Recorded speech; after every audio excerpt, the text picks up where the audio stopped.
It is time to get started. Welcome back to Boop Snoots. My name is Vero, And my name is Heidi.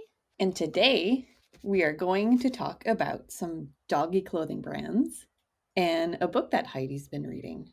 Oh, yes. If you guys can hear my dogs barking in the background, that is my father picking them up to take them for a walk. Ooh, sounds exciting. I can hear them. Going a little crazy. That's him going, doggies want to go for a walk. Doggies want to go for a walk. Yeah, Santa We've heard Claus that is on a here. previous episode. Yep. Oh, I just heard the door slam. They're on their way. They're on their way. Yeah, yes, I am going to book review. I read Zach George's Dog Training Revolution. So he's one of the super media trainers that are out there, and we will talk about that in a bit. But Yeah, he has a big presence on YouTube. So if you search anything dog training, Zach is definitely gonna show up on your search results. you'll see a video or two, and I'll be interested to know what you think. He has some good content, but we'll talk about it. We'll We'll coffee talk talk about about it later. it. So I'm going to start. So, Heidi, how do you feel? Because I'm getting my puppy at the end of February. Hmm. I've only had a dog. So, Wiggum, I got him in June. So, Hmm. it's nice and warm outside. Hmm. But now I'm getting this puppy at the end of February. Hopefully, the cold Canadian Ottawa winter spell will be over by then. Because usually, beginning of March is when it starts Things start to warming up warm up. again. Hmm. But do you think he's going to be cold? I don't know because Because I won't Golden's be spending like hours outside with them, right? yeah. So I can tell you right now, Gibbs has gotten like no coat at all. And he's going out for a walk right now, and I guarantee you he doesn't. I have a coat for him, but he doesn't wear it. So it depends on how active you're going to be. So for a puppy, because they're not going to be like sprinting and like really like get warming up and using all their muscles, he might be a bit colder. Why are you thinking about purchasing something for him? Little puppy Well, coat? I was thinking about like if he was going to be cold or not, Mm-hmm. but then I don't want to buy something that he's going to grow out of in 2 weeks. Well, what you could do is you could look on like the Facebook, like or Kijiji, because I bet you a ton of people sell dog clothing on there because they buy cute little coats for their puppies, and then the puppies get big. Ooh, that's a good idea. Or I thought of maybe just like throwing on like a small t-shirt. Oh, you could do that too. Or I could see what I have for you, even. I don't know if I have anything that small because Gibbs was kind of big by the time I got stuff. Yeah, we could have a look because I bought Gibbs a coat for his first winter and he only wore it once or twice before it didn't fit. And then I sold it on Kijiji to another woman who said it would be perfect for her Ooh. dog. So I would check out because, yeah, you don't want to spend megabucks. Yeah. No, because he's going to grow out of it and then I'll get him something else and then he's going to grow out of that and then it's like wasted money. I'm going to Yeah. wait till he's an adult and get him some functional stuff. So speaking of Yes. functional stuff, as you all know, or maybe not, me and Heidi are in Canada. Hmm. So it's cold here. We get all sorts of weather. So I really like this company, Canada Pooch, because they have all sorts of stuff and it's functional and it looks nice. Hmm.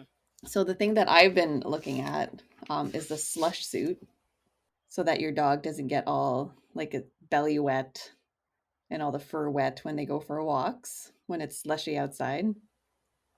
So they have all sorts of stuff for dogs, and they even have stuff to match for humans. So if you want to match your dog, you can get a matching hat. And they have these pouches to put like treats in it and doggy poop bags. So yeah, it looks like quality stuff, and I think you can get this stuff from like regular pet stores. Oh, yeah. I like Canada Pooch. Canada Pooch, like was scrolling through like their front page there, it does look like super nice stuff. Oh my God, there's like a Vishla on there and he looks so funny. I really like the knitted hat. It inspired me to try to make my own, so I crocheted this toque, which does not look as nice, but I'm looking forward to trying it on some dog. Oh my goodness. I did try it. So I dog sat on New Year's Eve into New Year's. Oh yes. Her name is Kelly, and Mhm. she's a border collie, Mhm. and she's super easygoing. And I tried on the hat, but it didn't fit her. And she was like, "What the hell? What the hell are you doing?"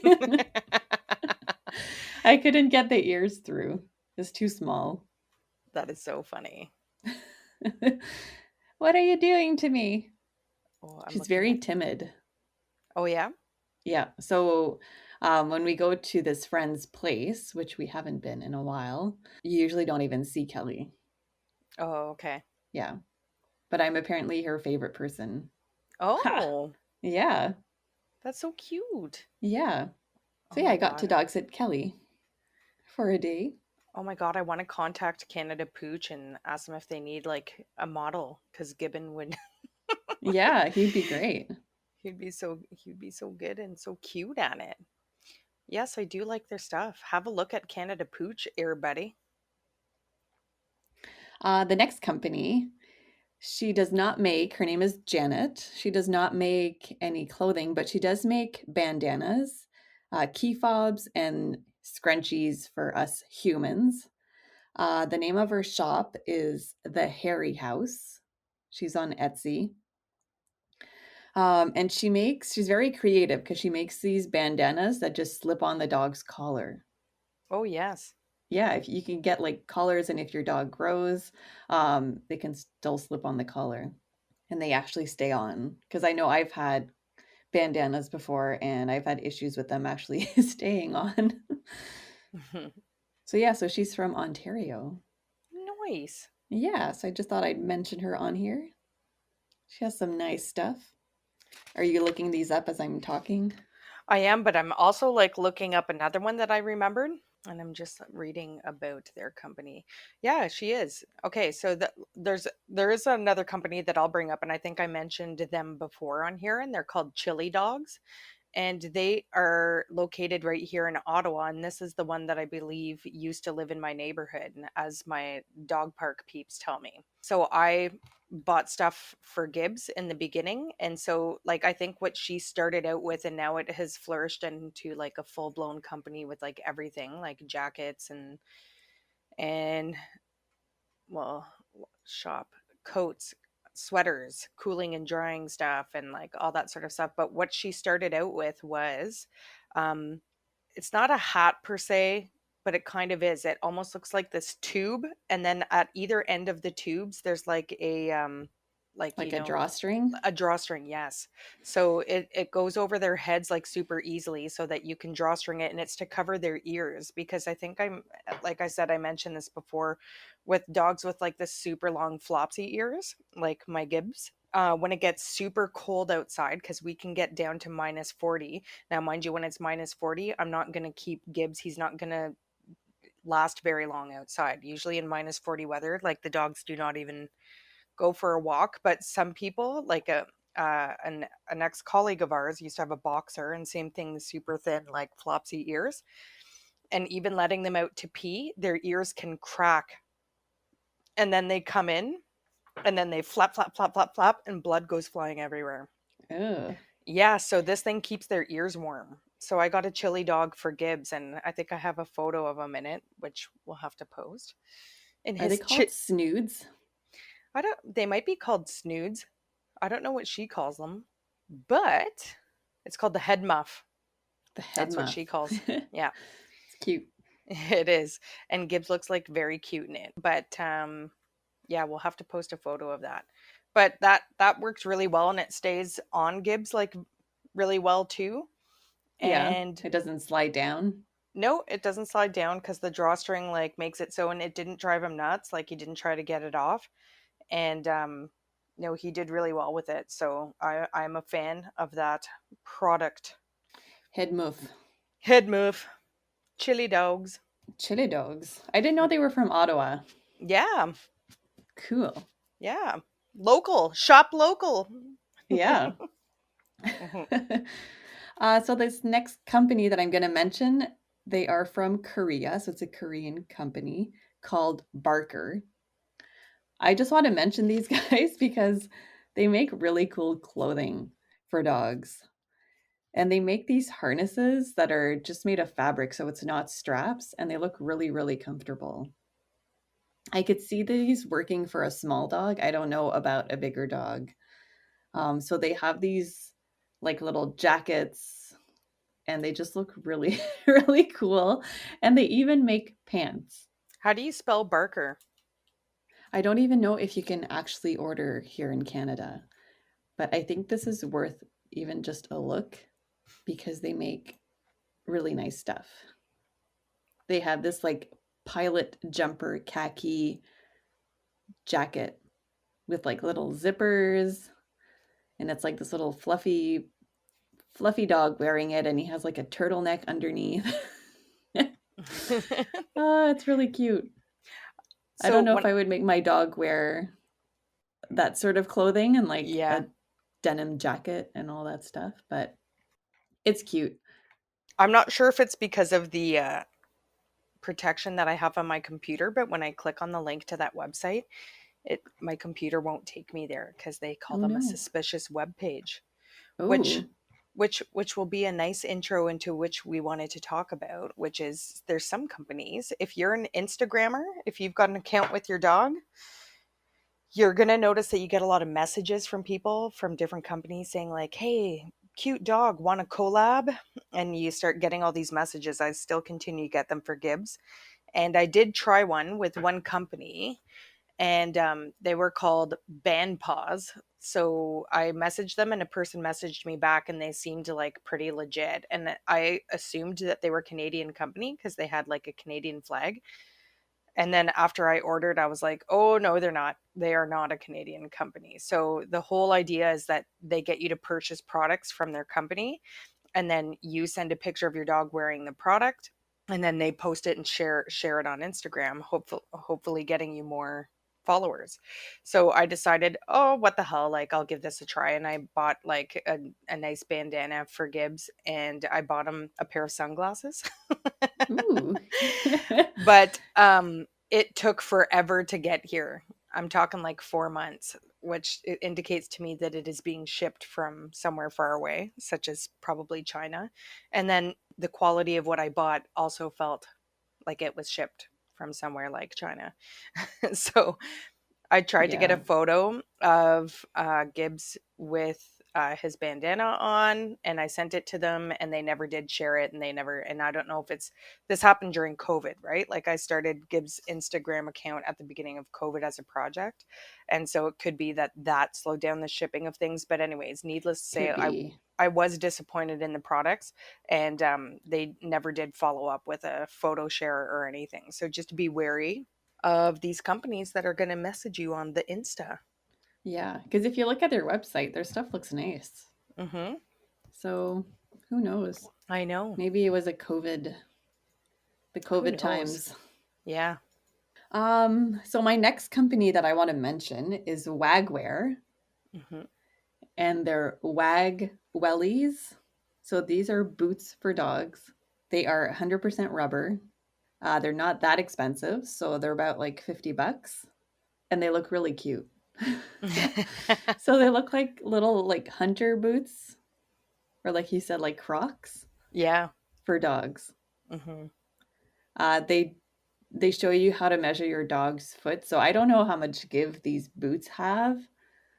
I can just imagine like dogs wearing these, and if they're not the right fit, like hurting their paws. Like Yeah. any other boot. Like when we buy shoes, like if you buy new Yeah. shoes the first time you wear them, you're probably not going to wear them when you're going for like a very long stroll.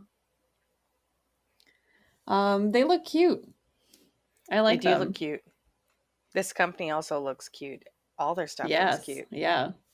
So if I didn't have boots already, I might consider getting some wag wellies, but we'll see. They look exactly like little hunter boots for your dogs. They do. They're It so is cute. pretty cute. I ain't Oh, gonna lie. They're pretty cute. I want some. Wag wellies. And then there's this other company which is It's called Happy Dog. It's a Canadian company. If you go to their website, it just looks like a really like a one of those big companies like PetSmart, but it's Canadian based and they have it's like an everything store. So they have like beds, bowls, cleaning products, clothing, collars, they have gates, and they do have in the pet tags section. So it's like a little capsule that you can screw open. Mm-hmm. And inside, there's like this little, there's a paper. So you can actually leave a message on the paper, close the capsule, and put it on your dog's collar. So I thought that was kind of neat. Is it like message in a bottle, except on a dog? Yeah. That's funny. Yeah. So if your dog has like, I don't know, some medical issue or something that you would want strangers to know if you were to lose your dog and some stranger were to pick him up on the street. Oh, oh, okay. I see. I see. Yeah. There's like the paper inside, it looks like there's like name, phone number, so just the usual stuff, but I guess you can write whatever you want. Yeah, I thought that'd that be was neat. funny. What would I write? It's like that the tags that people have made where it's like, I'm a jerk and my mom's really upset right now. You better call her and like, you know what I mean? Yeah. You get those people that write the different funny messages. I ordered tags for the puppy, Mm-hmm. and one of them has call my mom, and then it'll have the phone number and it says microchipped. Yep. But as I was searching, there was one of them said like, "Call my mom, she's ugly crying," or "Lost AF." Yeah.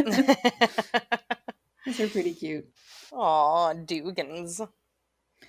And yeah, that's pretty much what I found for clothing companies while I was searching for some puppy clothes that I'm probably not going to get. But it's fun looking at all that stuff. Some of it is really cute. Those little puppy onesies. I know. Like some of it is so cute, but it's like I can remember like when I had my first child, I can remember like going out shopping and then it's like they have like little baby Adidas. They're like so cute. Like little Adidas shoes for like babies. But they're Yeah. like at Adidas prices, right? Like so it's like $70 for a shoe that they're going to be able to wear maybe for a month or two. So Yeah. I would And always how stop often are they going myself. to wear them? Well, exactly. Like they're not going to walk in them. They're babies. Adidas have clothing for dogs called Mhm. Adidog. Yes.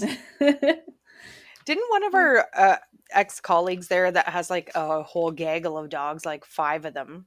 She has 2 little chihuahuas and I think she got the matching Addy dog Oh, sweater yes. sets and it's Yes. super cute. It is super cute if you have like I think tiny dogs like you can justify it more because it's like little and cute and they'll fit in it like forever, you know. The like 10 Yeah. pound and below dogs. And it keeps them warm, but I can just imagine like I like a Newfoundland Oh my god. wearing like a big sweater. Can you like I'm so hot. Oh my goodness, yeah. It'd be like, no, I don't need. I Yeah. watched a grooming video, speaking of Newfoundlands. This YouTuber, her company is called Go Groomer, and she's great. She gives you a lot of like groomer tips so that you can groom your dog at home. Mm-hmm. And they groomed a Newfoundland. His massive is like 180 pounds. Mm-hmm. And there was 2 of them. Oh my And it goodness. sounds like it took like 4 hours. Oh my god. The hair that came out of him. And he gets Yeah. groomed every like 5 weeks. Yeah. He's like so cute. Oh my goodness. Yeah. I was tempted to get a Newfie, but like you said, like the grooming alone, that's like a high maintenance dog. Yeah. And the drool. And the drool. Lots of drooling in the video. Love those large breeds, but the drool. I would like Hmm. I would love to talk to people like that own like the large breed dogs and see how they deal with that aspect of it. You know? Yeah. Yeah. It's time consuming. Yowns. All right, are we ready to talk about this book? Yes. Zach. So I checked out this book and I'm gonna put it right out there. There's a lot of great things in this book. So this guy, he had dogs as a younger guy, really liked them, enjoyed watching all the dog shows and the tricks and competitions and stuff like that. And then he got a border collie, and then he started competitively training in like frisbee throwing and stuff like that. And then he became a trainer at like a PetSmart for like years and years, and then decided to start his own YouTube channel. So he is, and makes it abundantly clear throughout the book, that he is a purely positive trainer, and refers to using corrective measures as like super old practice and old school. And he quotes these different studies, which I don't know. He didn't win me over in his No. discussions about the purely positive approach. I wonder if he thinks like the corrective approach being old fashioned. So when I think of dog training, correction, and old fashioned, I think of about the rolled up newspaper. Well, exactly. So that's like I mean, that's a no for me.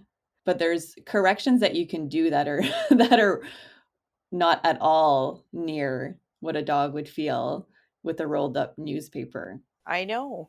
And you know, he makes like specific references to like the prong collar and the e-collar and stuff like that. And he says over and over again in his book that you don't need to have a dog feel uncomfortable for you to train them, or for them to know, like there's no, he doesn't believe in the pack mentality, and that there needs to be like an alpha. Like he just doesn't believe in intimidating or dominating your dog, which I disagree with. I think they're pack animals. Yeah. There's like instinct. There's instinct in every animal out there. They're animals, and including us. We're animals too, and we have instincts. And some people know with parenting how to control them, and some people are a little bit more impulsive. And there's extremes, right? Of like dominating your dog, Absolutely. just like parenting. Like he talked about alpha roles. So and he only describes it really briefly, because I was like, what the hell is he talking about? But I guess there's people who train, or they tell you to do, like if like you're, if a dog is trying to, if you're trying to assert your dominance with your dog, I guess you take them and roll them on their back to force them into submission. So yeah, I don't agree with that, but like No. again, like I think that you need to be corrective, but I, like I said, we've said it over and over and over and over again on our show.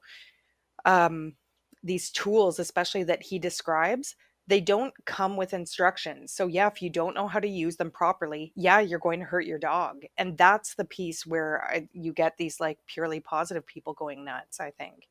Because Hmm. yes, there are people who are hurting their dogs out there because they're choking the crap out of them, because they don't have the leash placed properly even to begin with, or those types of things. But anyways, so here I'll just describe the book.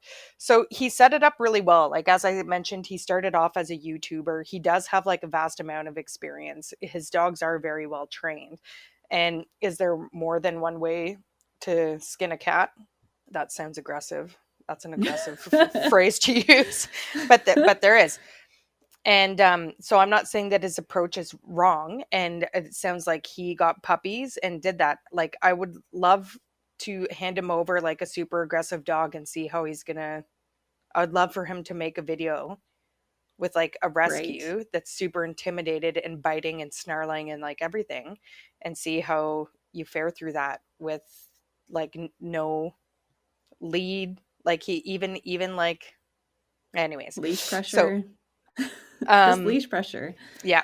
But having said that, there's a lot of great things in this book. Like I was going through it and I was like, okay, yeah, yeah. And it was almost validating, because he took a similar approach as sort of we did like at the beginning of our podcast. So he starts out with, um, okay, so getting a dog, the things that you need to consider. So like in his first chapter, he talks about how like the most important things you need to take into consideration is time, patience, and cost. So you need the time to devote to this dog and to training the dog. You need to think about that. You need to be patient because they are animals, and especially with puppies, it's like a baby. So you can get angry at them for peeing on the floor when you get a new puppy, because that's what puppies do. You can't get angry Yes. at them for chewing stuff because that's what puppies do. So you need to be patient, and you need to be aware of the cost. And these are all sort of things that we touched upon, but he laid it out like very well. And he just talks about sort of the very basic costs of owning an animal. Like he's saying that he talks about the cost of purchasing one to begin with, the initial costs of buying like all the things that you're going to need. Hmm. and and then he moves on. So he says those are the most important ones, and then the next one he talks about is the lifestyle stuff. So he's like, he talks about, are there kids, are there other animals, is there anyone with allergies in the household? Why are you getting a dog? Are you getting them for security purposes? Are you getting them to be a companion? Are you getting them to be your cuddle blanket like at night? And is everyone in your household ready for the dog? And then you need to think about the future, like, w- how do you want this dog to act, or what are things that may happen in your future? So again, thinking about those long term things that we had sort of mentioned before too. Then he talks about what is the right dog for you, and he talks about getting a puppy versus like an adult dog, whether to get a mixed or a purebred dog. And then he talks about, um, and he brings up like all of like the points around that, which we've mentioned in different ways. So like, one good point that I made note of that we never sort of said is that, like, if you're getting a purebred dog because of certain characteristics of that breed, don't be disappointed if they don't have those characteristics. So Yes. and Wiggum is the perfect example Wiggum of is that, right? Like, Wiggum is not a Labrador retriever. He is a no. sloth in a Labrador retriever's body, right? So like, he just said, like, keeping in mind, like, if you're going for a specific breed for certain reasons, keep in mind that every dog is a unique individual. So don't be disappointed if you don't get a retriever, or you know what I mean? Like, or if you're looking for these specific things. That's funny. So yeah, it was funny because I read that and I was like, it's so true.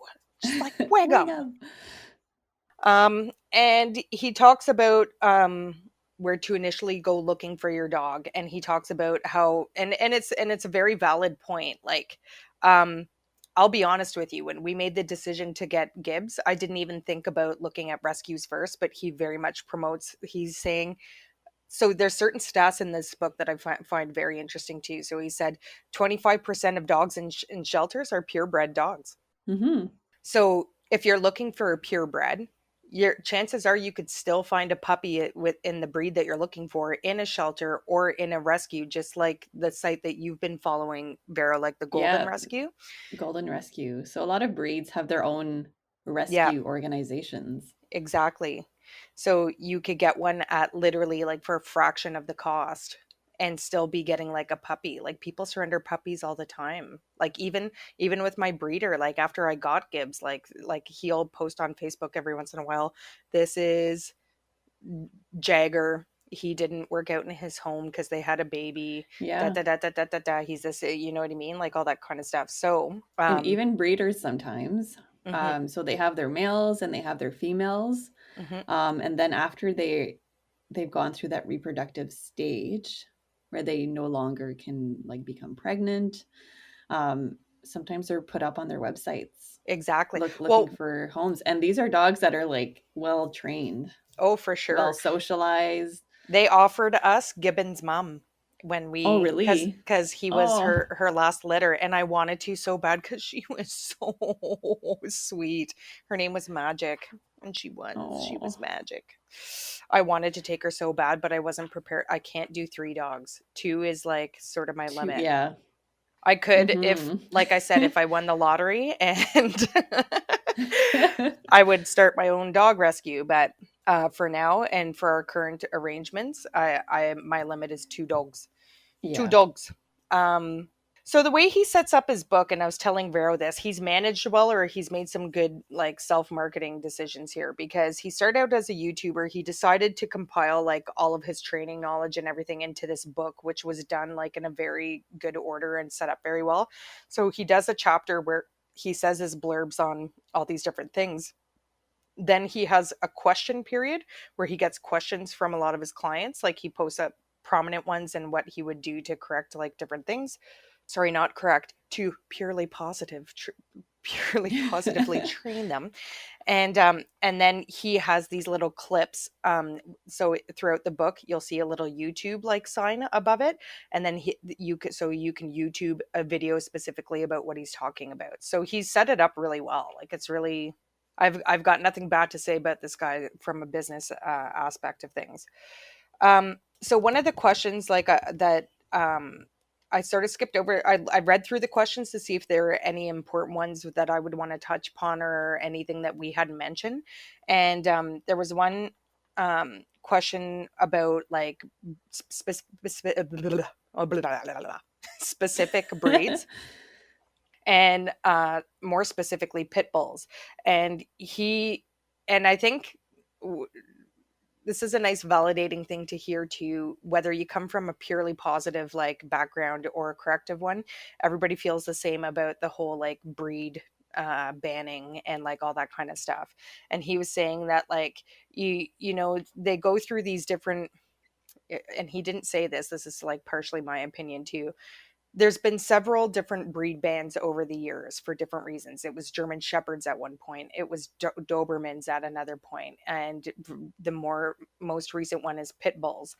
And he was saying that people, they don't talk about the owners who own them. So was a stat that I found interesting, and like that's the point that he brought up, that is like it's not about the dog, it's who's owning the dog, because like we had mentioned, dogs are property, and it's that person that's going to, shape and form what this dog is going to be like. So people who own pit bulls are 10 times more likely to have a criminal record than Mm-hmm. the average Yeah. person.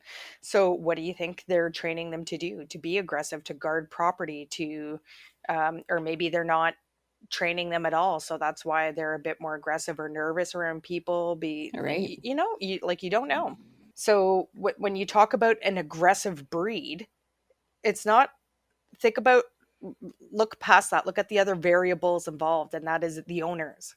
Because it's the owner that's going to shape what a dog is like, right? All right. So then he talks about what to like look for when you're going to look for these dogs, and then like one thing that he brought up was like energy level, and he had tips about that. Like he said, always meet the parents if you're going, like if you can, like if you're going through a breeder or if you're picking a dog up for anywhere, if you can meet the parents, that's a good thing. And he talks about like, this is kind of funny to me. He talks about first impressions, because if you see like a little puppy that's like literally bouncing around, like, and then one that comes and like snuggles into your arm, like spend time with them. Like sometimes those first impressions can be indicative of how their personality is going to turn out. And he talks this one part kind of made me laugh, because he was like, look into their eyes, like look into their eyes. And it's just like, well, you're like in puppy love, like Yeah. I don't know what I'll take looking I'll into take their all eyes is of going to them. do. And again, if you're not like good at reading like dog language and stuff, you can stare into a dog's eyes like all day and like and not really know. And then he just talks about asking questions, like, these are all things that we mentioned like in the beginning when we talk about choosing a dog for you and breeder Correct. and Yeah. blah blah blah blah blah.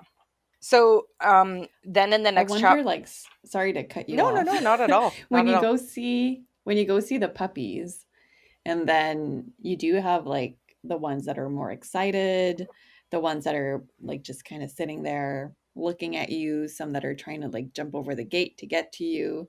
I just wonder if the puppies that are just sitting there, were they excited like 15 minutes ago Well, exactly. when So the if first group of people came through to look at them. exactly, and maybe they're just tired now. So if you're going to visit a puppy for like 15 minutes, you're not going to be able to get a first impression, because there's too many other variables, like you mentioned, involved. Is it just that And they puppies play for like 5 minutes and then they sleep for 2 hours. exactly. So you don't really know. But, it's just like little tips to like look out for. And so I Yep, for guess like sure. you can he talks about coming home, bringing the dog into your home. He talks about the items that you'll need, which was all the same things that we mentioned. He talks about dog proofing the house, which we talked about too, like just being aware of like electrical stuff that's around, food that you store in certain places that maybe you should move, about products and plants that you may keep in your house. And then same thing with the insurance. He literally mentions the exact same thing that we did about pet insurance, saying like there is insurance available. It could help you out with like a ton of issues. Or if you're more comfortable, just start a separate savings account for your dog and put money in there. Then he talks about some of the procedures that dogs have before bringing them home. So he talks about vaccinations, about microchipping your dog, about the deworming. He talks about tail docking, ear cropping, dew claws. Dew claws is something that we never mentioned. So the dew claw Yeah. is up like closer to around their ankle. And I never like I remember like what getting Gibbs, and the breeder saying like, he comes with this and this and this and this, and they did dock his tail. And there's a lot of controversy right now around like tail docking and ear cropping. If you're not doing it for the specific purpose of why you need it done, like for gibbon, the hunting dog breeds typically have cropped tails, and it's because if you're hunting and you're out in the forest, they don't get tail fractures on the trees and stuff like that. That's why they dock tails in hunting dogs. uh, why they crop ears on dobermans and other guard dogs, and like the cane Hmm. corso that I'm thinking about getting like later down the road, is because they're used as security animals. So like they don't get their ears caught in fences and stuff when they're like jumping or crawling under. So he talks about the controversy around like all of that. But the dew claw, and I didn't, and I remember they say they do dew claw removal. So Becky has her dew claws and Gibbon does not. And I remember when I was like, what is the purpose of the dew claw? What's the big deal about removing it? And I remember one of my friends telling me, like, well, they're just sharp and sometimes they scratch you and they like really hurt because it is a very pointy, small, like nail. And then Yes. I watched this video, and this is like a total random video, and it's like a very small reason or just pointing out the purpose of the dew claw. It showed a dog falling through the ice in water, and a dog with a dew claw trying to climb out because it acts as like an anchor. It's like for climbing and pulling Okay. themselves out of situations, and ones that didn't. So the ones without a dew claw could not get out of the ice. They couldn't climb out Oh, because they didn't wow. have anything to like, it's almost like a hook, like a Batman like hook. Yeah. Like clips into the ice and they can climb out. So I was like, oh my god! I'm like, maybe I shouldn't have removed the dew claw. Like, Yeah. you Wiggum never didn't have know. his. Hmm. I don't know about the puppy that I'm getting. They did not mention it. Yeah, So I'm thinking he's probably still gonna have it. yeah, I don't maybe. know. Like if they're show Yeah. dogs, do they I remove the dew claws? I have no Hmm. idea. J'ai aucune idée. Yeah. So they do. So if you don't teach your dog to not jump on people, and it's the summer and people are wearing shorts, Yeah, if they do jump on people, it can definitely it's scratch. very scratchy. It's very sharp. Yeah. So in the next chapter, he talks about transitioning into the home. So, and again, this is all stuff that we already mentioned on previous episodes. So, just talks about taking it slow. The biggest mistake people make is just like bringing a dog into the home and giving them free range of the whole place because it's too Hmm. overwhelming for them. So you need to start with one room and slowly introduce them to the rest of your home, as you continue along with your training. And he said, for the first 6 months of their life, you should have total control over their environment. So this is another point that he makes frequently throughout the book that I completely agree with. You, especially with puppies, or like, and like less so with a new dog, because I find that they acclimate sooner. Like a puppy, you're literally teaching them everything from scratch, right? So with puppies, you need to have total control over their environment, meaning like exactly like I just sort of mentioned, when you bring them home, they only have access to one room. You start there, then Mhm. like once their behaviors start to come along, then the second room. If you're going outside, you're going to let them out, you're going with them. Like you're always with them Yeah. in their environment, watching what they're doing and teaching them the boundaries around what you're doing and just keeping them safe, right? Like, and he talks about like poop eating and like all that sort of stuff. And if you're controlling your dog's environment, then that won't happen as much, right?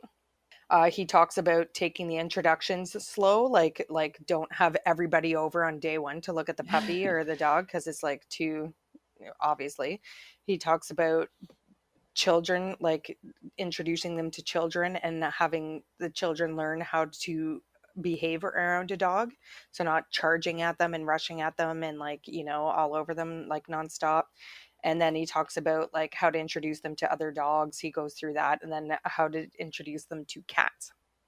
And then Ooh, he talks about how to introduce them to the leash, and he also talks about how to introduce them to the crate. And then he goes on a big blurb about socialization, which we did as well, and he didn't say anything different from the things that we said. It's all about okay. introducing them to people, environments, sounds, like all those kinds of things. Sounds like we should have a YouTube channel. Well, right? Because I was like, he's saying a lot of the same stuff. It's just, and then he goes, so then the next chapter he talks about like um he starts out by talking about the myths about training, and this is where he rails on like the corrective measures and like the alpha thing, like literally like he blathers like on and on and on about it, but then he goes on about his training uh points. So he said number one, he talks about bonding with the animals. So you have to be having fun with them, you have to play with them, and you have to create that bond. Number two is exercise. And he talks about the importance of exercise and stuff like that. And then number three is like talking about establishing the how you're going to communicate with your dog. So he talks about hand signals, he talks about the language that you use, like what words to use and stuff like that, and just be clear on that. um he, and that's when he talks about learning the animals cues as well. So we did that sort of like on dog body language as well, talking about what to look for in the tail, the ears, the eyes, and their postures and stuff like that. Yeah. He talks about how you need to be consistent, which we also talked about. And number five was a big one, and it was controlling the environment. And he talks about like leaving the leash on, like, and Yeah. that's That's important. exactly, he said what with his new dogs, he literally has this 4 foot leash that he attaches to his belt loop. And every morning when he gets up with the dog's on the belt loop, so the dog's with you and you're controlling Mhm. exactly where they're going and watching what they're doing. And then he goes on this, and I'm not sure if I'm going to get this right because again, like I was reading it and I was like, no.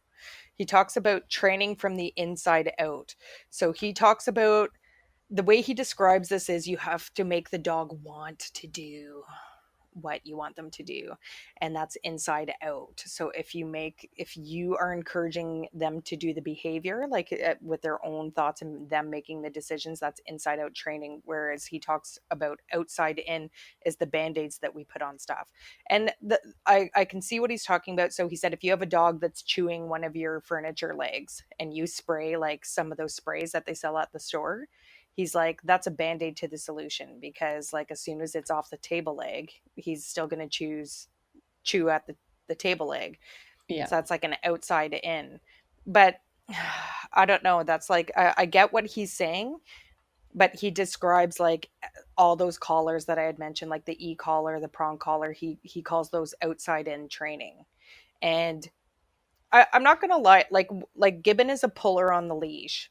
He is an extreme puller. And I tried the method like that he uses, which is a purely positive approach, which is like he recommends for leash training. You start in the home, so you put them on the leash, and as soon as they start to pull, you sit down and you stop and you make them look at you.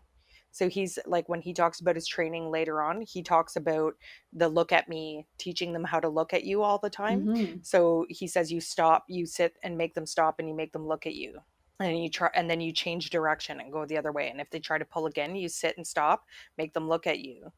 and reward them each time like they look at you. And he talks about treats, but he says like even for a large breed dog, he breaks it down into like pea-sized like chicken or liver treats or whatever you're using, which again I don't agree with. You can use their food equally the same.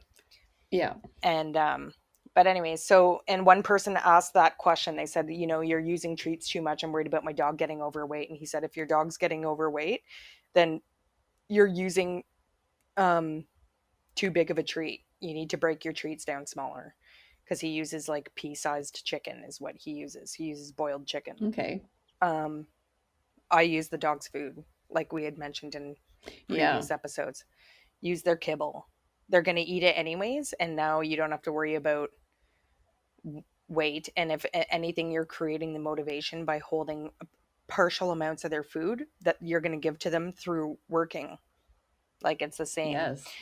And you don't have to worry about treats and like all that kind of stuff. So anyway, That's going to be fun with raw food. yeah, well, exactly, right? But you can get like you could boil a chicken breast and then just cut it down into Yep, super for tiny sure. sizes. But then you got to refrigerate it all the time, like. But anyways, there's a variety of different I think treats I'm that you gonna, can get. yeah, and I think I'll purchase a dehydrator Yeah. and do Or that. just or there's lots of companies that make like dehydrated chicken and like all that Yeah. sort of stuff. So Um, yeah, so that's what he talks about with the training. Then he talks about house training them, and he says there's 5 basic rules. Number one, control the environment. Again, I that's the one big thing I agree with this dude on.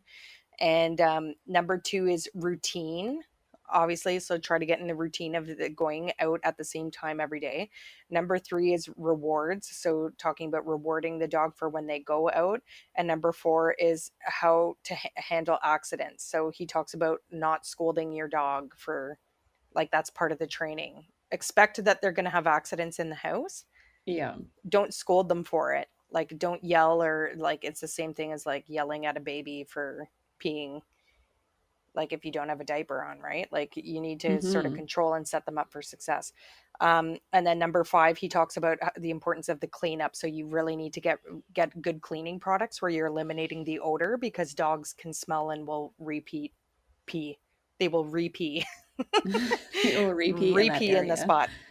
Um, so yeah, he talks about those house training things and answers questions about them, and it's all the same sort of that we mentioned. It's like you take them outside, you wait until they go, you reward them, and say with it saying potty or yay peepees or like whatever. So anyway, then he goes into the next chapter about basic training. So first thing he talks about, which is very true, is knowing your dog's currency. And we talked about that. Not all dogs are food motivated. Some of them it's more about playing and stuff like that. So like whenever they're doing something that you want, reward them with like their favorite ball or their favorite toy and play a quick game of like tug of war with them if you want, and then like move on to like your next like training thing. I don't know what I would do with a dog that isn't food motivated. It's so much easier I when they're don't food know. motivated, because it's like it's so much faster, right? Because it's like an instant reward. Whereas like if it's play or Playing ball, tug.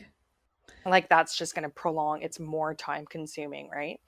Mm-hmm. So knowing your dog's currency, yes. Then he quickly does a blurb and has a YouTube video on the clicker training thing. So the first thing and then he talks about yes and no. So when they're doing something that you want, mark it with a yes, like sit, like if you're teaching them the sit command. When they do it, you go yes, sit, so using yes to as a marker of yes, you're doing exactly what, like you got it. And no, he talks about you, and that's very true too. And it's very hard because I think a lot of people naturally assume the power role, like when training their dogs, right? So when you say no, it's hard not to be like no. But he's saying like you don't have to like don't yell at it, say it very calmly, like no, like try again.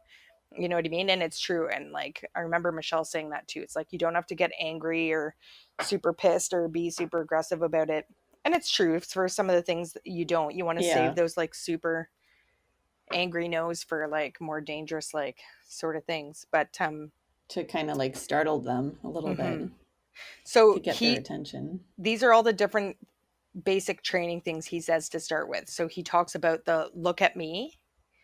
So teaching them to look at you and saying, look at me or watch me. Mm-hmm. Um, and he teaches leave it. That's a super important one too. So like That's a leave big it. one. And then he does a leave it, watch me combo. So doing those two together, like leave it, like look at me, which is a good one to do. Then he talks about the sit down up stand combo. So doing all of that, and then teaching them come, teaching them stay, like stay for a prolonged period of time, stay from a distance, and then a stay while distracted. And then teaching all of these different skills from a distance, he recommends doing. Mm-hmm. And Yeah. then teaching all of these skills with distractions. So again, we mentioned that you always start inside the house where there's the least amount of distractions. So once your dog's nailing it like inside, now start to introduce more distractions, like another dog. Like even start with that, start with a Yeah. doorbell or some loud music playing, or the squirrels outside running around on the fence, and see if they can still look at me, like look at me, and that kind of stuff. And then he talks about leash training, and he talks about starting in the house. And then, like I said, like I just had mentioned, you stop and say, look at me, and then turn the other way. And then he talks about using the gentle leader. And I think there's a quick Okay. YouTube video on that. And then he takes this opportunity to condemn the prong collar and the e-collars and like all the other ones. And then he talks about teaching the no jumping and like the sit stay. And it's basically teaching the dog to do a sit stay, and then you Yeah. reward them for not jumping. But he doesn't agree with like the, you know how some people put up a knee or whatever.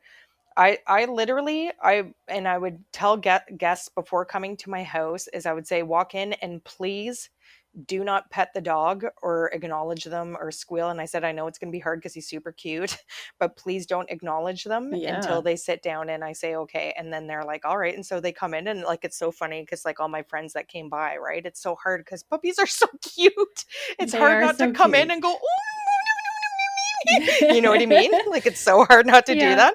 And so everyone who came over to see the puppy, like I gave them the spiel. I'd be like, please don't like acknowledge them until I have them like in a sit, please. Like we're training. And they're like, okay. And so they come in and literally like their hands go up to their mouths and they're just like it was like It's almost hard. like don't even look at them. I know, but it's so hard because they're so cute. I'll be the same when I first come to visit your puppy. I'm gonna know, but I'm gonna be like, oh my Yeah. god, he's cute. Oh, I can't um, wait. yeah, and I look he, at my phone yeah, like 10 oh, times, I at know. least 10 times a day. I'm like spam. I have like a promotion folder, look in there, social folder, look in there just in case. That is so funny. Because it's that time. It's It's getting coming. there. He's gonna be It's born soon. coming. It's coming. And then so then in the next chapter he talks about common problems, and every single problem that he brings up, he basically says go stay take a step back in the training and restart again from the beginning, like with the training. Mm-hmm. Which again, like I don't, and again he goes on and on about the purely positive approach there and like condemns corrective measures. And then chapter 8 he talks about basic care. So he talks a bit about food, and he was similar to us, but he makes it very clear that he does not recommend raw diets. Ooh, no way. And again makes the points about it that you could easily like just flip and rotate on regular food too. He's like, it could be dangerous for some dogs and the bacteria. And it's like, you mean like all the thousands of recalls that happen like every friggin' year? Like Right. that's dangerous for dogs too. See, and this I'd never I never heard of the acronym for like bones and raw food. It's called the BARF diet. Yes. Bones and raw food. That's the first time I I've heard saw of that, that. yeah. Or biologically appropriate raw food, BARF diet. So he just says, uh, So he just talks about the dangers of bacterias and stuff like that that are in there, but it's no different than the dangers in regular food. And then he finishes off the last chapter with talking about tricks, traveling, which we just talked about on the last episode. And he says all the same stuff that we did. And he talks again about the importance of exercising your dogs. And then he talks about all the tricks, and has clips to his YouTube videos of how to teach the tricks, like shake a paw, play dead, roll over, speak. And then he talks about the back stall, which I'm going to try learning with The Gibbs. back stall. The back stall is like when you crouch on the ground and you get the dog to jump on your back. Ooh, Yeah. cool. So I may try Yeah. that with Gibbs.